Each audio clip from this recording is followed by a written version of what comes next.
Welcome to the Healthy, Wealthy, and Wise podcast with Dr. William T. Choctaw, MD, JD, where the doctor helps you unlock your full potential by equipping you with tools and knowledge in the areas of health, wealth, and wisdom, anchored in his experience as a business executive, a physician surveyor for the Joint Commission, a former mayor, and over 50 years of experience as a general surgeon. You've got questions, he's got answers.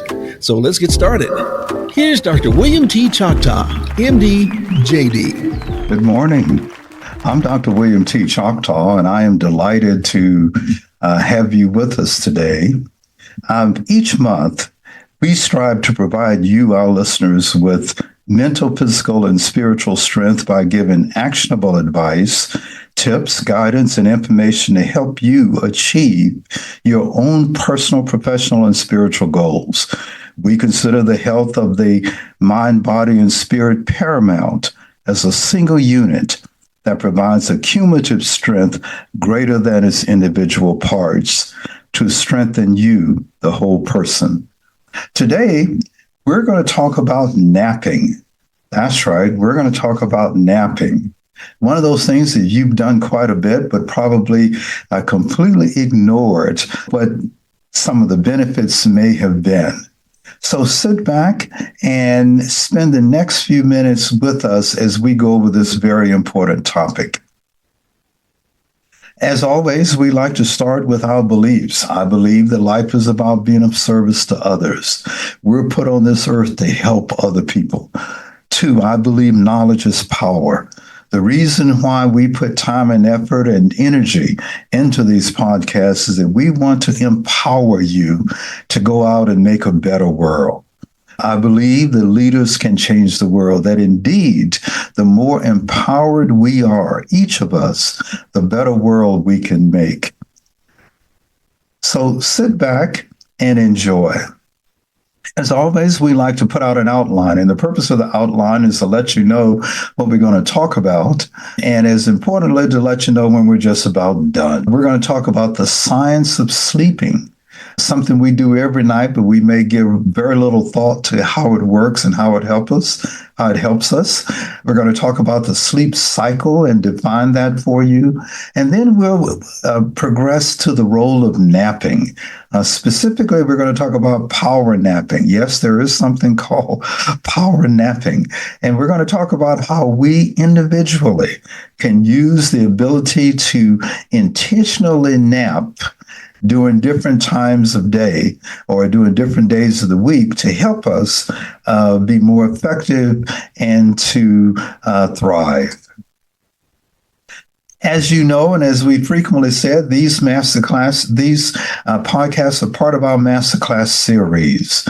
We believe that it is important, again, that you learn information, particularly healthcare types of information, because we believe that you are in charge of your body. And the more you understand about your mind, body, and spirit, the more effective you can be as a steward of your body, mind, and spirit, and be productive to help others. Now, these podcasts are based on my 76 years of life and over 50 years of medical practice. For over 50 years, I was a practicing general surgeon, general trauma surgeon, actually. And there are a lot of things that I thought I knew when I started practice, but it's been amazing to me, the things that I've learned from my patients about life, about health, and growing stronger and being more effective. So much of what I'm going to share with you is information that I have learned over my years of experience. In addition to that, one of the sources for a lot of the data, particularly the data from today, will be from the Mayo Clinic. And so I would encourage you to go to your browser and look up sleep disorders or sleeping or napping and all those things, and you can get much more detailed information. But what you will get from me will be my opinion about how all these things impact your life and based on my experience. As you know, the body and the mind and the spirit are all connected. And indeed, if there's anything that I have learned in the last 50 odd years or so, is that if you want to treat patients health-wise, you have to address those three different areas: the mind, the body, and the spirit. And so much of what we discuss will involve those different areas. So we're going to talk about the science of sleeping. Think about that. The science of sleeping. Yes, there is a science to sleeping, and we're going to delve into that so that we can understand a little more about how sleeping works and how we can use different areas of sleeping to allow us to be more productive individually. Now, as you know, sleep is essential for our overall daily health. Ironically, certainly growing up, we used to think, well, sleep is not that important. I can just get a few hours of sleep and be just as effective as if I had gotten my regular number of hours of sleep. But that's not really true, even though many of us felt that way. I certainly felt that way as a surgical intern, and partly because, like many of you, our job was not designed so that we could get 7 or 8 hours of sleep every single night. And that's why we're going to address this and tell you what alternative things you can do that would allow you to be just as effective, if not more so, in terms of what you have to do. One of the things that we have learned in the science of sleeping over the years, we physicians used to think that when we all went to sleep, that the brain sort of shut down, that as we were resting, that the brain itself took a rest. And what a number of studies have shown is that the reality is that's not true.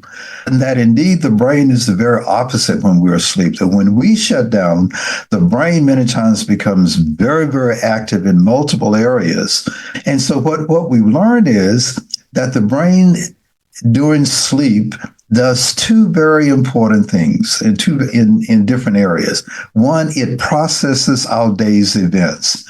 Now, I don't particularly understand why it does that, and I would argue that most of us don't really understand that, but we know that activity does occur. That for some reason, part of the longevity and the activity and the process by which the body and mind and spirit have to operate is that there needs to be some processing of daily events. The second area that the brain does while we're asleep, and remember, when we're asleep, we are not conscious. Right? We are not consciously doing things. The body just operates on automatic pilot. And that's sort of what sleep is. And we'll get into that a bit later. But the second area is restoration of energy. And this is one of the reasons why that if you get a good sleep, you feel better when you get up. You feel energized. You feel you're ready to take on the day. Well, that is not accidental. And so your body was designed to do it that way. It was designed to do it that way. And as I said, the exciting part of that is during sleep, we're completely unconscious. We're not in control consciously about what's going on, but yet your body has been programmed to take care of things and to maintain a certain level of efficiency that we are not directly responsible for. So let's talk about the sleep cycle. The sleep cycle. There are a number of physicians who devote their lives to studying sleep and sleep ramifications and sleep issues and how that relates to healthcare and how they can improve the quality of health that we all get by understanding sleep. Well, there are basically 4 different areas of sleep, or different cycles of sleep, if you will. There's called N1, which is a very, very light sleep. This is the very beginning. This is when we cuddle up, let's say at night, we turn out the lights and we turn on our side, or we turn on our stomach, or maybe on our back, and we get ready to sleep. The second is N2, which is also light sleep. And when I say light sleep, what I mean is that we're easily awakened. We'll easily awaken. The slightest noise, the slightest movement, et cetera, we're easily awaking. And then we get to N3. Now, N3 is a little deeper sleep than light sleep, but it's not the deepest sleep. So we get to N3. Now, when we get to N3, we may do some dreaming, not a lot maybe, but we may do some dreaming. And then the most talked about, and probably one of the areas of sleep that's been studied the most, has been REM sleep, REM, rapid eye movement sleep. Okay, this is our deepest form of sleep. This is where we do our dreaming. And as the name implies, our eyes move rapidly. They've discovered this in the sleep labs and when they do different studies on individuals. But it is believed that if you get your REM sleep, that you're in good shape. To say it another way, if you go to sleep, but you're only in light sleep and you're constantly waking up and you don't dream at all, then you probably will not wake up completely rested. So needless to say, a lot of time and effort has been spent on understanding exactly what's involved with REM sleep, rapid eye movement sleep. Okay. Another thing about sleep or the sleep cycle is that sleep is regulated by an internal body clock. That the body operates with a certain clock to make sure, again, that we have maximal efficiency and we're maximally effective in what we want to do, both mental, physically, and spiritually. And this body clock, if you will, is called the circadian rhythm. Now, you may have heard of that. I would encourage you, again, to put that in your browser and look it up in terms of what is a circadian rhythm. But in effect, it is an internal body clock that allocates different parts of our body, mind, and spirit to allow us to have a certain level of functionality during different hours of the day. And if you want to know what that feels like or what's really involved with that, if you have a job or if you get a job where instead of working 9 to 5, you have to work 5 to say 9 a.m., where you have to work the night shift, it takes a while to get accustomed to that. And if you doubt that, you talk to some people who work that night shift, particularly the ones who just started, they will tell you how long it took them to adjust to work in the night shift as compared to the day shift. And the reason why that occurs is that the body clock has to adapt its circadian rhythm to having us being more functional in the nighttime as compared to in the daytime. My point is that none of this is accidental. So another way to look at it, if you get on an airplane, I'm in California. If you get on an airplane and you fly straight, say 6 hours to Washington, D.C., say you have a meeting or you have a presentation, it takes a while for your body sometimes to adjust. Now, each of us is different. And so some people adjust faster than others. I would argue that the older you are, probably the more challenging it is to adjust. But my point is that an adjustment needs to be made. So there are some tips to better sleep. And just to go over a couple of these, some have suggested reduce smartphone usage, which makes sense. If you're trying to get to sleep, you probably don't want to be checking the stock market at 9 o'clock at night to see what happened, particularly if it's in the red and not in the green, because that may disrupt your ability to sleep well that night. It's important to create a nightly ritual, maybe go to sleep around about the same time. Some say one should avoid caffeine, and what I've learned is that caffeine has different effects on different people. There are some people who say they cannot drink caffeine at night, late at night, because it keeps them awake. Others have said caffeine helps them to go to sleep. So it depends on which one of those categories you fall into. There are suggestions that we shouldn't drink or eat very late, right before we go to sleep, that may very well prevent us from sleeping, and that we should probably sleep at the same time every night, roughly. Other thing to keep in mind is that depending on your age, your requirement on average for hours of sleep vary. With those of us who are 18 years of age and older, i.e. adults, we basically require an average of about 8 hours of sleep, 7 to 9 hours in general. And as we go younger, we require more sleep. Teenagers require 8 to 10 hours of sleep. So if you have a teenager who's sleeping longer than what you sleep, that's normal for him or her. And of course, when you go all the way down to the newborns and the infants, they sleep 12 to 17 hours of sleep. And you know this, as you've taken care of your children when they were babies. So it really does vary depending on your age. But the point I want to make, and this really drives home what our topic is, that when you fail to get that normal amount of sleep that you need, for whatever reason, learn how to take a nap.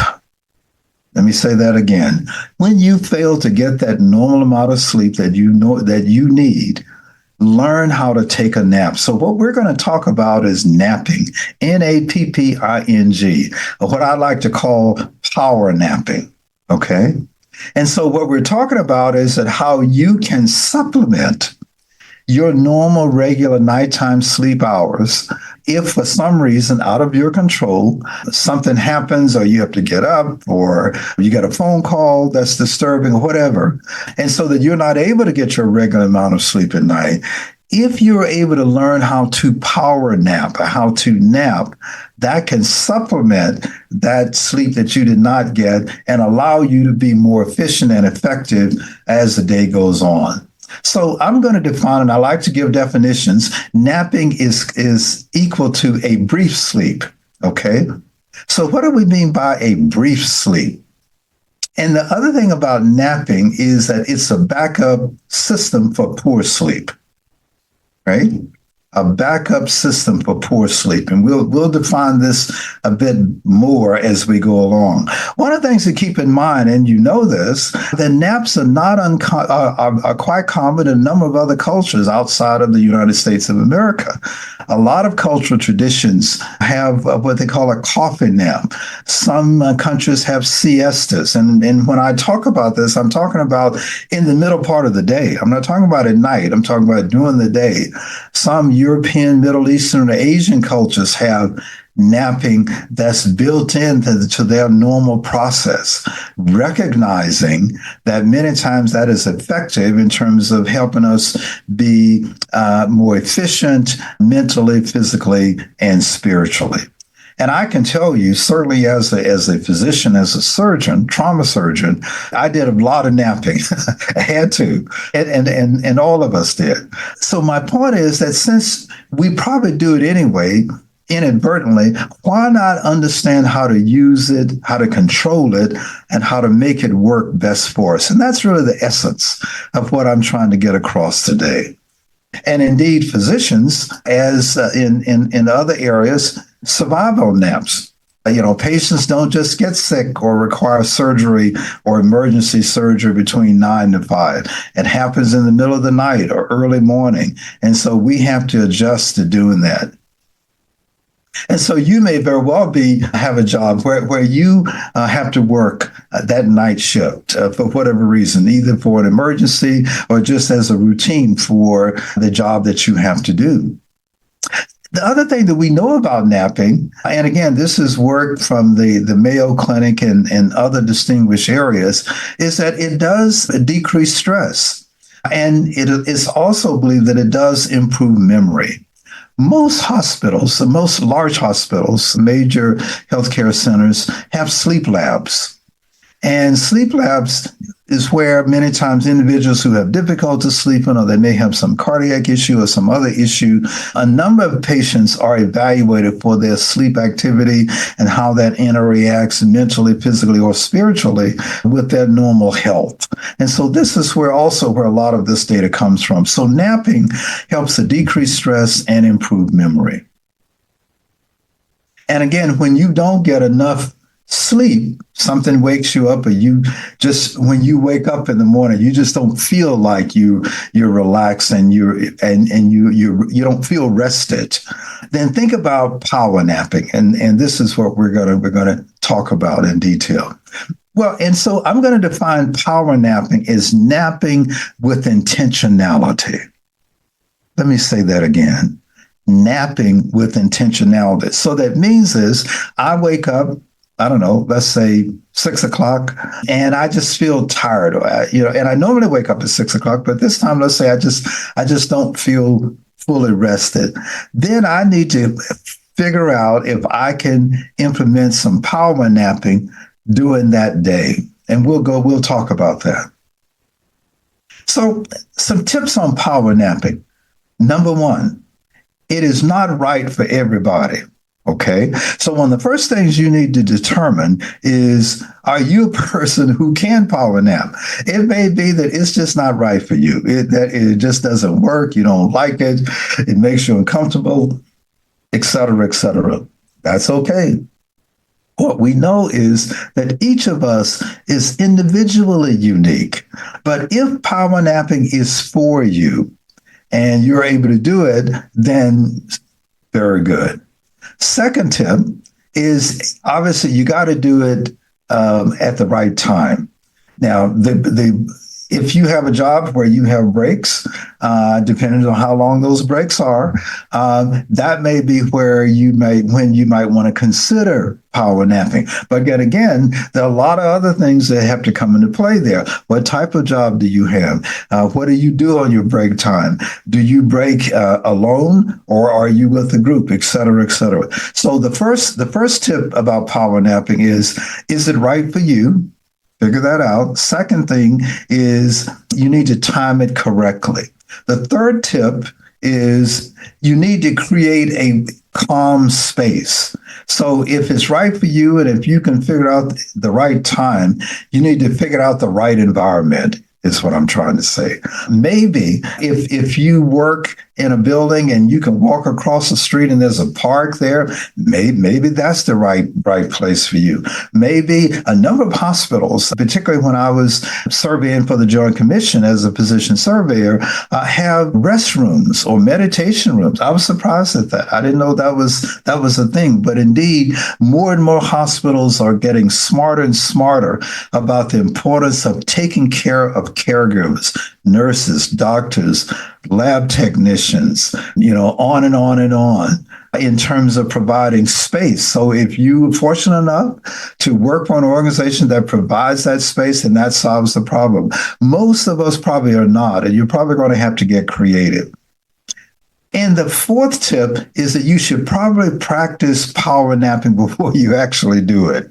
Okay, because you don't want to be on a job where you have a break and you go on a power nap, but then you wake up 2 hours later. That would not be a good thing. So you want to practice it. So how do you do that? Well, obviously you practice it at home, maybe in the evening or maybe on weekends. And one of the suggestions is you take an alarm clock and you practice setting the alarm clock for the amount of time that you want to power nap. Now, which gets into another part of the definition of power nap. How long are we talking about? How long actually is a power nap? Well, there are many studies about this, a number of studies about this, but it appears that a power nap should be within the range of 15 to 30 minutes. Now, obviously, it can be a little above that or less, but you want it to be you want it to be just in that time frame, or just in that time frame that gives you a feeling of being re-energized, but where you're not feeling groggy or sleepy, if you will. And the belief is that if you go too much beyond 30 minutes, so that and you wake up, that you may not feel completely rested. We've all had that feeling of grogginess, if you will. So I'm going to suggest that you keep your power nap in between 15 to 30 minutes, roughly. Probably about 20 minutes would be in the sweet spot if you can do that. And that's why it's important for you to practice with an alarm clock at home until you really get it down to a science so you can do it well. Another suggestion in terms of to be able to nap efficiently is believe that the most effective time to power nap or to nap during the day is probably between 1 and 3 o'clock. Many times it may be after lunch if you have that flexibility at your job, but you certainly don't want to do it too late. You don't want to look at power napping between 2 or 3 hours before bedtime, because then, of course, then it's going to be difficult for you to go to sleep for a full 7 or 8 hours. Use the alarm clock liberally. If you like to wear a face mask or something to make the area more convenient for you to sleep, by all means do that. Obviously, you want a quiet place. And again, I would say a maximum of 30 minutes. A maximum of 30 minutes. But some say 15 to 30 minutes. And so that's probably a good time frame for power nap. And then that's, again, the whole issue of caffeine. Again, some can drink a cup of coffee and it relaxes them, and then they can get in their 15 minutes of power napping or 20 minutes of power napping. Others, the caffeine completely wires them and wakes them up, and it has the very opposite effect. So you need to see what type of person you are and whether that really sort of works for you. But it is important for us to get good sleep because it really does enhance our physical and cognitive performance. But again, we may have some work to do to figure out which category we fit into and how we can do that most effectively.